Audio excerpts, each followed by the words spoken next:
जो रहते हैं उजालों में, जो रहते हैं अंधकार में, जो रहते हैं शब्दों में, जो रहते हैं निशब्द में, जो रहते हैं ब्रह्मांड के शून्यताओं में, जो रहते हैं पृथ्वी के परिपूर्णताओं में, वो रहते हैं बच्चों के किताबों में, वो रहते हैं साधु के रुद्राक्ष में। अंधे का आँख है वो, लंगड़े का वैसाखी है वो। जन्म मृत्यु जीवन यौवन सूर्य चंद्र ग्रह नक्षत्र, इस संसार के जीवन मृत्यु चक्र में सदा सर्वदा वो ही विद्यमान है जो हैं जगत के नाथ प्रभु श्री जगन्नाथ। दोस्तों, ओडिशा अपने जगन्नाथ मंदिर को लेकर पूरी दुनिया में प्रसिद्ध है। हर साल लाखों करोड़ों संख्या में श्रद्धालु यहाँ आते हैं। पर क्या आपको पता है पुरी में जगन्नाथ संस्कृति कैसे शुरू हुआ, उसके पीछे की कहानी क्या थी और क्या है ब्रह्म पदार्थ जो प्रभु जगन्नाथ को जीवित रखता है? जानने के लिए इस वीडियो को बिल्कुल अंत तक देखना। कहा जाता है कि मध्य भारत में इंद्रद्युम्न नाम के एक राजा रहते थे। उनके राजधानी का नाम था अवंती और वे भगवान विष्णु के बहुत बड़े भक्त थे और हमेशा भगवान विष्णु के दर्शन के लिए इच्छुक रहते थे। एक बार एक ऋषि घूमते हुए उनके महल में आ पहुंचे और कहने लगे, राजन, ओडिशा में भगवान विष्णु के भव्य रूप नीलमाधव को पूजा जाता है, लेकिन वो जगह ओडिशा के कौन से हिस्से में है ये आपको पता लगाना पड़ेगा। ये बात सुनते ही राजा इंद्रद्युम्न अत्यंत आनंदित हो उठे और तुरंत महल के मुख्य पुजारी के भाई विद्यापति को आदेश दिया कि वे ओडिशा जाकर नीलमाधव की खोज करें। राजा के आदेश अनुसार विद्यापति ओडिशा भ्रमण करने निकल पड़े। बड़े ही लंबी यात्रा के बाद जब विद्यापति ओडिशा पहुंचे तब उन्हें कुछ गुप्त चोरों के माध्यम से पता चलता है कि सबरों के मुखिया विश्ववासु एक गुप्त गुफा के अंदर नीलमाधव की पूजा करते हैं। ये बात सुनते ही विद्यापति विश्ववासु के सामने विनती करने लगे कि वे उन्हें देव पूजा की स्थान दिखाएं, लेकिन कबीले के सरदार ने साफ साफ इनकार कर दिया। विद्यापति उसी गांव में कुछ दिन के लिए रहने लगे। कुछ ही दिनों में उन्हें विश्ववासु के बेटी ललिता से प्यार हो गया और दोनों ने शादी भी कर ली। शादी के कुछ दिन बाद विद्यापति ने अपने पत्नी को नीलमाधव की सिर्फ एक झलक दिखाने के लिए अपने पिता को मनाने के लिए कहा। अब बेटी की जिद को देखते हुए आखिर विश्ववासु भी मान गए, लेकिन एक शर्त पर कि विद्यापति के आंखों में पट्टी बांधकर लिया जाएगा।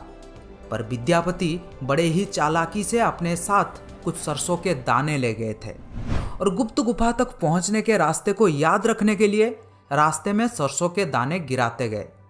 गुप्त गुफा में पहुंचने के बाद जब विद्यापति ने आंखों से पट्टी निकालकर नीलमाधव की दिव्य छवि को देखा तब वे उन्हें देखते ही रह गए।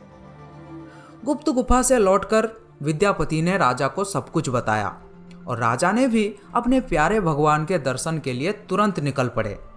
लेकिन जब राजा इंद्रद्युम्न विद्यापति के साथ गुप्त गुफा में पहुंचे तब उन्हें वहां कुछ नहीं दिखा।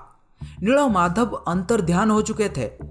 राजा निराश होकर महल में लौट आए, पर उसी रात को उनके सपने में जैसे देवलोक से कुछ संदेश आया था कि वे पुरी जाएं और लकड़ी के एक दारू को बाहर निकाले जो पानी में तैर रहा होगा।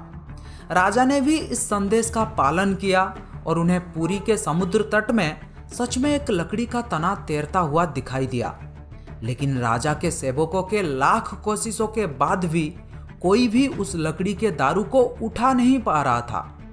अंत में कबीले के सरदार विश्ववासु के सहायता से उस दारू को महल में लाया गया, परंतु उस लकड़ी के दारू में से कोई भी कारीगर नीलमाधव की छवि तराश नहीं पा रहे थे।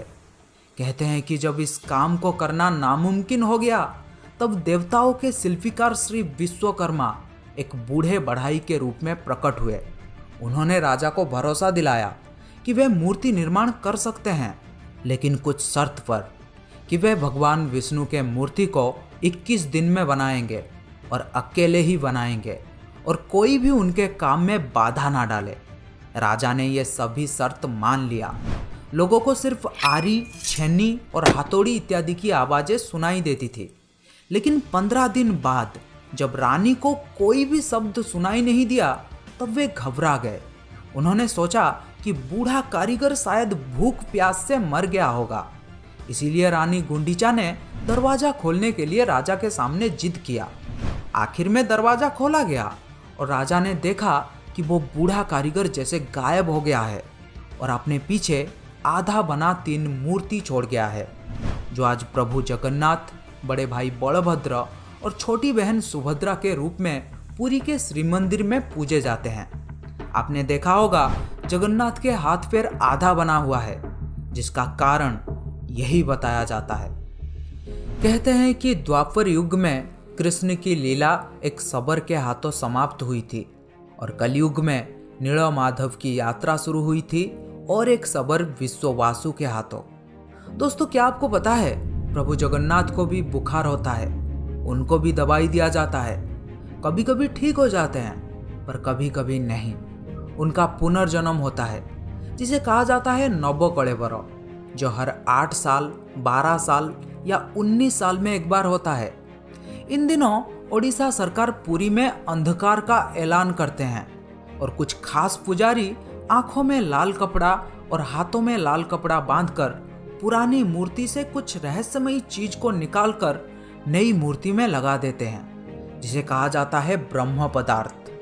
ब्रह्म जो जीवन का प्रमाण देता है। जैसे प्रत्येक मनुष्य के शरीर में आत्मा होते हैं, उसी प्रकार प्रभु जगन्नाथ के शरीर में रहता है ब्रह्म या परमात्मा।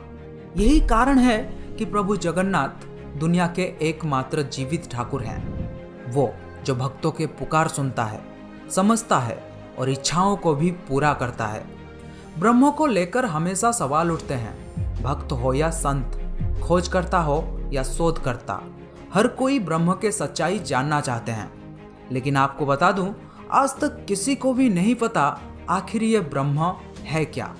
कुछ लोगों के अनुसार ये श्री कृष्ण या बुद्ध के अवशिष्टांश हैं और कुछ लोगों के अनुसार ये एक तांत्रिक शक्ति या फिर एक पौरालौकिक शक्ति है और कुछ लोगों के अनुसार ये एक पवित्र आभूषण या फिर एक दुर्लभ पदार्थ है। कहा जाता है कि जब श्री कृष्ण की मृत्यु हुई थी तब एक शबर ने ही उनका अंतिम संस्कार किया था, लेकिन उस वक्त श्री कृष्ण का दिल अथवा हृदय आग में जला नहीं था, जिस वजह से शबर ने उस हृदय को लकड़ी के गुच्छे में बांधकर समुद्र में प्रवाहित कर दिया था, जो फिर बहते बहते पुरी के समुद्र तट में पहुंचा और जहां से फिर राजा इंद्रद्युम्न प्रभु के मूर्ति निर्माण कर पाए थे। यह था प्रभु जगन्नाथ के मूर्ति निर्माण की कहानी। अगर आप ब्रह्म के बारे में और अधिक जानना चाहते हैं तो मुझे कमेंट बॉक्स में बता सकते हैं। और इस वीडियो का टारगेट है 10,000 लाइक। मुझे पता है आप लोग कर सकते हैं, तो जल्दी से लाइक कर दो और कुछ करो ना करो मुझे नहीं पता, लाइक करो जल्दी। Thank you.